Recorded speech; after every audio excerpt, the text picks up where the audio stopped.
Shalom saudara-saudara yang Tuhan kasihi, dimanapun saudara berada pada saat ini. Kita bertemu kembali di dalam kasih karunia Tuhan bagi kita semua. Saudara-saudara, beberapa waktu lalu saya tidak sempat untuk merekam video karena ada hal-hal yang menghalangi. Dan hari ini saya bersyukur kepada Tuhan, kita bisa kembali bersama-sama menyaksikan dan mendengarkan renungan firman Tuhan yang akan saya bawakan. Kiranya kasih karunia dari Tuhan beserta kita semuanya, kekuatan dari Tuhan menopang kita semuanya, dan damai sejahtera dari Tuhan senantiasa menopang kehidupan kita. Bapak Ibu Saudara yang Tuhan kasihi, bulan lalu saya sudah membahas tentang peran dan kewajiban seorang istri. Dan di dalam pertemuan kali ini saya akan membahas peran dan kewajiban seorang suami. Peran dan kewajiban seorang suami termasuk juga di dalamnya adalah anak-anak. Nah, Bapak Ibu Saudara, mari perhatikan bagian firman Tuhan di dalam Efesus pasal yang kelima ayat yang ke-25 sampai 31.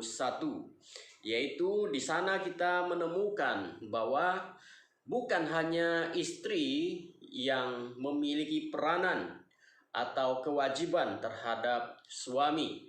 Istri harus tunduk kepada suami dalam arti adalah menghormati, mensupport, dan mendukung suami, di mana saudara, khususnya para istri yang sudah menentukan pilihan untuk menjadikan pria yang saudara pilih, yang ibu-ibu pilih untuk menjadi suamimu. Dan hari ini saya akan membahas tentang peran dan kewajiban para suami di dalam Efesus pasal 5 ayat 25 sampai 31. Nah, berbicara tentang peran dan kewajiban suami yang berpadanan dengan panggilan Allah, ada dua peranan seorang suami. Yang pertama adalah mengasihi istrinya. Mengasihi istrinya sebagaimana Kristus mengasihi jemaat dan mengasihi dirinya sendiri. Perhatikan ayat yang ke-25 yang berbunyi demikian. Hai suami, kasihilah istrimu sebagaimana Kristus telah mengasihi jemaat dan telah menyerahkan dirinya baginya. Nah, saudara-saudara yang Tuhan kasihi, seorang suami, dia berperan untuk mengasihi istrinya. Dan Paulus bilang sebagaimana Kristus mengasihi jemaatnya. Bapak Ibu Saudara yang Tuhan kasihi, seperti bunga, seorang istri akan berkembang dengan indah di bawah perawatan yang penuh kasih sayang. Namun akan mati di bawah tekanan dan kekerasan. Istri yang bahagia dan disayangi oleh suami, dari wajahnya akan terpancar keindahan. Sebaliknya, istri yang hidupnya tertekan oleh suaminya, maka akan terpancar juga dari wajahnya, wajah yang penuh dengan kesedihan, penuh dengan tekanan,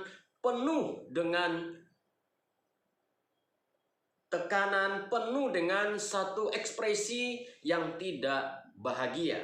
Nah, Bapak Ibu Saudara yang Tuhan kasihi, ketika istri diminta untuk tunduk kepada suaminya, maka suami diminta untuk mengasihi istrinya sama seperti Kristus telah mengasihi, bahkan Kristus mati bagi jemaatnya. Dan kata mengasihi di situ adalah agape. Suami harus mengasihi istrinya dengan kasih agape. Saudara-saudara, perhatikan wajah istrimu.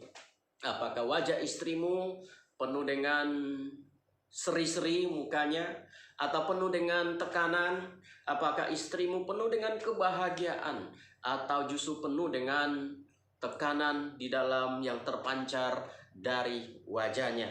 Nah, Bapak Ibu yang Tuhan kasihi, kasih agape, kasih yang seperti apa? Ya, seorang suami harus mengasihi istrinya. Kasih yang seperti apa? Yaitu kasih yang tidak egois, kasih yang bersedia untuk mengorbankan diri di ayat 25. Kemudian kasih yang suci di ayat yang ke-26. Lalu kemudian kasih yang mengasuh dan merawat di ayat 29. Kemudian kasih yang melibatkan komitmen selain perasaan. Dan kemudian berikutnya adalah kasih yang mengutamakan istri di atas hubungan-hubungan yang lainnya. Bapak Ibu Saudara, ini harus seorang suami perhatikan ketika dia memutuskan untuk menikahi seorang wanita. Sebelum seseorang memutuskan untuk menikahi orang yang dicintainya, maka dia harus mempertimbangkan apakah dia mampu dan mau menempatkan suaminya, menempatkan keluarga yang dibangunnya, baik itu istrinya, suaminya, anak-anaknya, menempatkan mereka di dalam hati mereka sebagai hal yang penting atau tidak. Dan ketika seseorang memutuskan untuk menikahi orang yang dicintainya, maka saat itu dia harus tahu posisi keluarganya ada di tempat yang keberapa. Karena saudara, banyak keluarga pecah disebabkan oleh suami atau oleh istri yang tidak bisa dan tidak mau menentukan prioritas hidupnya. Suami atau istri lebih mementingkan orang lain dibandingkan dengan anak-anak dan dibandingkan juga dengan keluarganya. Sehingga apa yang terjadi? Sehingga anak-anak kehilangan figur seorang ayah atau seorang ibu. Karena apa? Karena ayahnya atau ibunya tidak ada waktu untuk bersama-sama dengan anak-anaknya. Ayah dan ibu mereka setelah pulang kerja menghabiskan waktu dengan sahabat-sahabatnya. Akibatnya keluarga menjadi pincang. Dan saya telah menemukan, saudara, banyak keluarga yang seperti itu. Ya, banyak keluarga yang seperti itu kehilangan figur seorang ayah atau kehilangan figur seorang ibu. Kenapa? Karena suami atau istri masing-masing punya kepentingannya sendiri, lebih mementingkan hubungan-hubungan yang lain daripada hubungan di antara keluarga mereka. Nah, Bapak Ibu Saudara yang Tuhan kasihi, suami yang berpadanan dengan panggilan Allah adalah suami yang mengasihi istrinya dengan kasih agape. Sebagaimana Kristus telah mengasihi jemaatnya, demikianlah suami harus mengasihi istrinya. Dan untuk mengerti kisah ini, lihatlah saudara bagaimana Yesus Kristus mengasihi jemaatnya. Istri bukanlah pembantu kita, tetapi pendamping hidup kita. Perhatikan saudara, istrimu bukan pembantumu. Istrimu adalah penolong hidupmu atau pendamping hidupmu.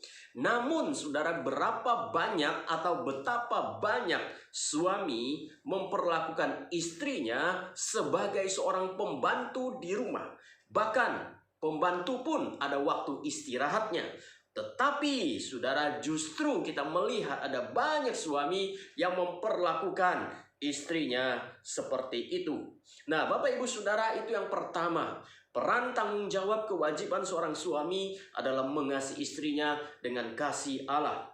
Yang kedua, kita perhatikan yang kedua di dalam pasal ke-6 ayat ke-4. Yaitu di situ dikatakan, hai kamu bapak-bapak, janganlah bangkitkan amarah di dalam hati anak-anakmu, tetapi didiklah mereka di dalam ajaran dan nasihat Tuhan. Yang kedua, Bapak Ibu yang Tuhan kasihi, yaitu peran dan kewajiban seorang suami adalah jangan membangkitkan amarah di dalam hati anak-anakmu. Nah, Bapak Ibu yang Tuhan kasihi, dalam terjemahan Inggris mengatakan jangan memprovokasi anak-anakmu untuk menjadi marah. Kata bangkitkan bisa berarti memancing atau menyebabkan kemarahan anak-anak kepada orang tuanya dengan cara bagaimana seorang ayah atau seorang ayah atau seorang bapak membangkitkan dan menyebabkan kemarahan anak-anaknya. Yang pertama yaitu orang tua yang terlalu keras, ya. Orang tua yang terlalu keras. Nah, contohnya di dalam Alkitab, Saul memperlakukan begitu keras terhadap Yonatan.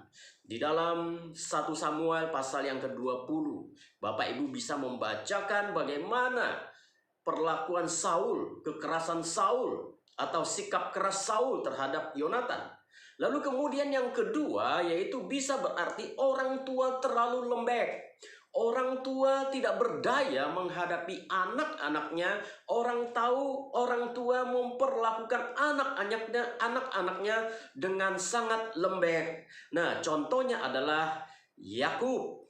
Di dalam Kejadian pasal 27, ya. Yakub punya belasan anak, tetapi bagaimana dia memperlakukan anak-anaknya ketika anak-anaknya memperlakukan Yusuf dengan kekejaman. Dia tidak bertindak dengan tegas, yang seharusnya tegas dia tidak bertindak tegas, yang seharusnya dia marah dia tidak bertindak marah. Dan akhirnya Yusuf menjadi korban dari kebencian saudara-saudaranya. Nah, Bapak Ibu yang Tuhan kasihi, seorang ayah bisa membangkitkan amarah anaknya kalau orang tua satu terlalu keras atau kedua terlalu lembek. Saudara, seorang ayah, seorang anak berkata kepada ayahnya begini. Anaknya ini sudah usia pemuda, ya. Lalu kemudian dia datang kepada bapaknya dan dia berkata, "Papa, saya lahir dari keluarga yang berlimpah. Ayah memiliki kuasa dan pengaruh besar. Tetapi di antara kita tidak ada kasih sayang. Di antara kita tidak ada kasih sayang. Saya jadi bertanya, apakah ini adalah sebuah kebahagiaan bagi saya atau sebuah kesialan bagi saya?" Nah, Bapak Ibu, ketika ayah ini mendengar kalimat itu, dia kaget. Kenapa? Karena ayahnya ini sangat keras. Dan anaknya dari kecil menurut apa kata orang tuanya. Sampai pada akhirnya anak itu dewasa, dia melihat kasih sayang dari keluarga lain tidak seperti kasih sayang di dalam keluarganya. Dia melihat teman-temannya memiliki seorang ayah yang sekalipun hidupnya berlimpah, tetapi ayahnya akrab dengan anaknya, tetapi dia tidak merasakan. Dia sendiri tidak merasakan keakraban dengan ayahnya. Walaupun hidupnya berlimpah dengan kekayaan, kekuasaan. Dan sampai suatu hari dia bertanya kepada papanya dengan pertanyaan yang demikian. Apakah ini adalah keberuntungan atau kesialan saya? Mengapa ini bisa terjadi, Bapak Ibu? Karena ayahnya terlalu keras mendidik anaknya. Ayahnya ingin anaknya sehebat dirinya, dan sementara anaknya tidak punya kemampuan untuk menjadi seperti ayahnya. Dan bukankah ini sering terjadi di dalam kehidupan kita, di dalam keluarga kita? Kita ingin anak kita menjadi seperti kita. Kita ingin anak kita mewujudkan impian kita. Impian kita yang tidak terwujud, lalu kemudian kita berikan kepada anak kita. Supaya anak kita mewujudkan impian kita yang belum kita wujudkan. Nah, Bapak Ibu Saudara yang Tuhan kasihi, bukankah ini satu kesalahan yang besar? Dan ini bisa membangkitkan amarah dalam hati anak-anaknya. Ada banyak orang tua yang seperti itu, saudara yang dikasihi Tuhan, ya.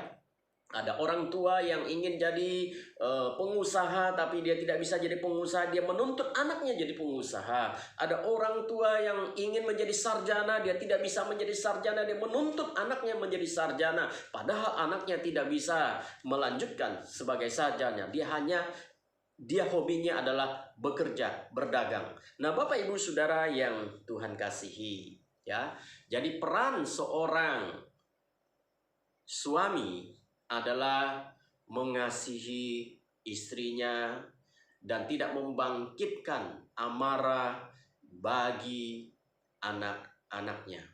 Saudara-saudara, kiranya kita menjadi suami yang sungguh-sungguh mencerminkan kasih Tuhan, menjadi orang tua yang bijaksana, dan menjadi orang tua yang sungguh-sungguh membawa damai sejahtera bagi keluarga kita. Tuhan berkati saudara sekalian. Mari kita berdoa. Bapa di surga, terima kasih untuk firman-Mu yang sudah kami dengar. Tuhan, peran seorang suami, kewajiban seorang suami. Tuhan, kami sadar seringkali kami sebagai suami, kami gagal. Tapi biarlah Tuhan kegagalan kami ini, Tuhan terus tolong kami, agar kami memperbaiki kegagalan kami dan kami menjadi seorang suami yang sungguh mengasihi istri dan mengasihi anak-anak kami. Terima kasih Tuhan, kami bersyukur. Tuhan berkati saudara-saudara kami dimanapun mereka berada. Kasih setia-Mu kiranya menopang, menyertai, melindungi, memberkati, memberikan mereka kesehatan, kekuatan, damai, sejahtera di dalam hidup mereka. Terima kasih Tuhan, terpujilah nama-Mu. Di dalam nama Yesus kami berdoa. Amin. Tuhan Yesus memberkati saudara sekalian. Amin.